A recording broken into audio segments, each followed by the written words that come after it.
Hi everyone, welcome to our channel. In today's video, we're going to show you how to remove Bing search history in the Windows 10 and Windows 11 Start menu. First, click the search box in the bottom left corner of your screen. And then click on the settings icon. Select search settings from the menu.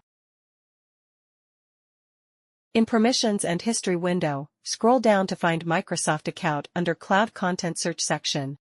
And then turn it off. Now the Bing search history won't appear again.